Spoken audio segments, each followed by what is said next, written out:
What's that one piece of advice that stuck with you? Maybe it came from a book, a movie, someone you know. For me, it was an ancient mosaic. It's one of my favourite images. A skeleton casually reclining on a couch. Above it is a phrase: "Be cheerful, enjoy your life." Well, sort of. When I first saw this image, it got me thinking. There's something so timeless about the cheerful skeleton. And then it started happening. I began to see him everywhere. Throughout the history of art, there are these images of skeletons having a good time. Drinking, dancing, and even partying. It's as if the same figure keeps reappearing across the millennia. What I didn't realize is that I was about to stumble upon one of history's oldest memes. You know that feeling when you dig up some ancient ruins? Me neither. But this exact thing happened to a team of property developers in Antioch, modern-day Turkey. In 2012, they uncovered the remains of a Greco-Roman villa, dating back to the 3rd century. Archaeologists were brought in, and they soon discovered an elaborate mosaic in the villa's dining room, one that had been remarkably well preserved. It depicts 3 scenes. One of our skeleton, another of a young man, and a third that had been partially destroyed. But it was this scene that really caught people's attention. It depicts a skeleton reclining back on a couch and enjoying a nice cup of wine. Behind him sits a loaf of bread and a wine vessel known as an amphora. Above him is a line of Greek text, often translated to "Be cheerful, enjoy your life." Now, before you get a tattoo, this is not actually what the text says. Instead, the word euphrosinos roughly means joyful-minded, or simply cheerful. Regardless, I suppose the message is broadly the same. Life is here to be enjoyed. In fact, many observed that this skeleton mirrors the poses of figures found across ancient art, like this mosaic of the goddess of luxury and guilty pleasure. When it was discovered, it became very popular online. The YOLO mosaic, as it's sometimes called. This cheerful chap soon became the patron skeleton of anyone who just wants to kick back and enjoy the finer things. But our carefree cadaver is only 1/3 of the story. The second scene shows a young man in a toga pointing at a sundial, while an older, bearded man follows closely behind. Above them, there's some more text, translating to "run to dinner," and beside it, "poorly timed." In other words, it seems that they're late to the party. It makes sense, seeing as the man's sandal has slipped off. It's a comic scene, and scholars think that it's a nod to an ancient in-joke. Across Greek comedies, these dinner runners referred to uninvited guests, hoping to score a free meal. In other words, gate crashers. I guess some things never change. The third panel is the hardest to make sense of, especially as a large portion of the image has been damaged. Still, you can make out a figure there. Look closer and you can see he is wearing a yellow cap and is holding a forked stick. For a while, no one was quite sure what this panel meant, until another mosaic was discovered with a strikingly similar image, known as the African fisherman. This mosaic shows a man carrying a pair of nets. What's more, he's wearing a yellow cap and the same forked stick. Compared side by side, the similarities are striking, even down to the yellow cap. While a step in the right direction, it's still uncertain what exactly this figure was supposed to be doing. Put together, these scenes form a narrative of life in ancient Antioch. It depicts people headed to a banquet, one of the finest luxuries of the classical era. Many believe it reflects the teachings of the ancient Greek philosopher Epicurus, who believed that life should be about pursuing happiness and enjoying the simple pleasures, while you still can. This image would have formed the centerpiece of the room, and was designed to spark conversation among dinner guests, and, most of all, to address the skeleton in the room. This motif appears throughout Roman culture. Like this mosaic from the city of Pompeii, an upright skeleton holding a jug of wine in either hand. Is it me, or is he grinning?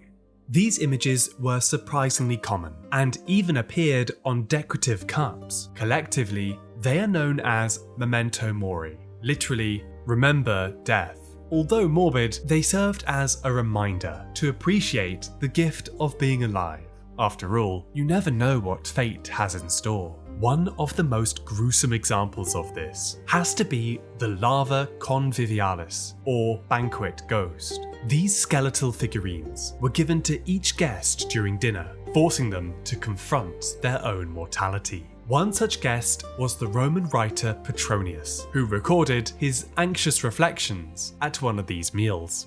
Alas, how little we are all. Poor man is nothing, and like this skeleton, we shall be when Orcus has taken us hence. Then let's live merrily while we can.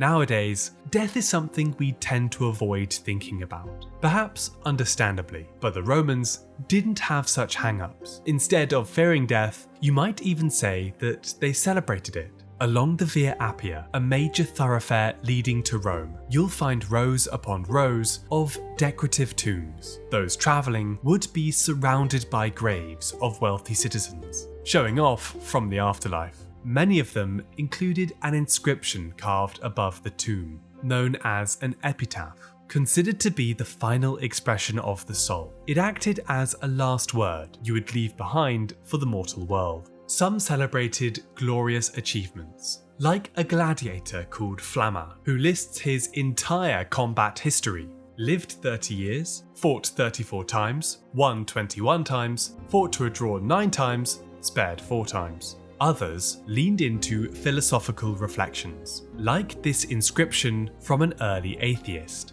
I was not, I was. I am not, I don't care. One of the most beautiful epitaphs I've found doesn't honour the life of a person, but of a pet dog. I am in tears while carrying you to your last resting place, as much as I rejoiced when bringing you home in my own hands 15 years ago. My eyes were wet with tears, our little dog, when I bore you to the grave. In any case, if any society had a healthy obsession with death, it was the Romans. The way that they depicted these cheerful skeletons captures the paradox perfectly. The threat of mortality balanced by the call to enjoy life at the same time.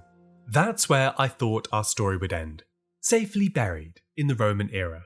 But then it started happening. I began to see that cheerful skeleton everywhere. It started with medieval art. For centuries, religious manuscripts were filled with dancing skeletons, meant to frighten and warn against the sins of earthly pride. Many of them came from the time of the Black Death, a deadly plague that tore through Europe's population.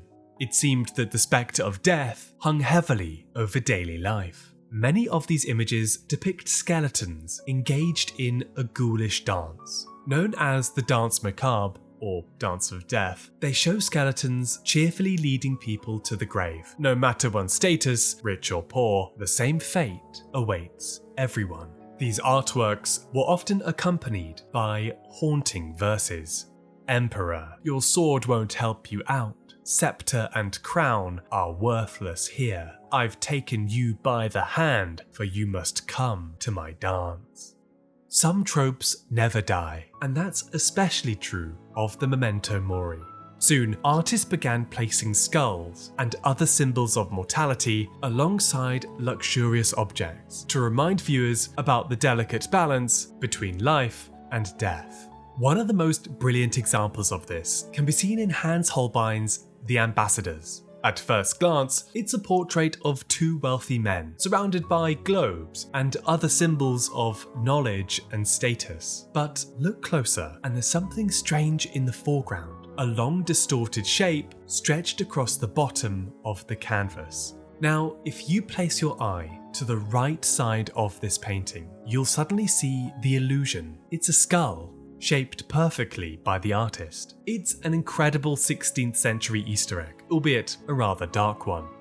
Throughout history, skeletons have had a special place in art, a mixture of life, death, and even some humour. One artist who captured this was José Guadalupe Posada, who often depicted skeletons enjoying the simple pleasures of life. Even now, I'm so struck by how these images, distinct in both time and place, still share the same simple idea. A skeleton enjoying a drink.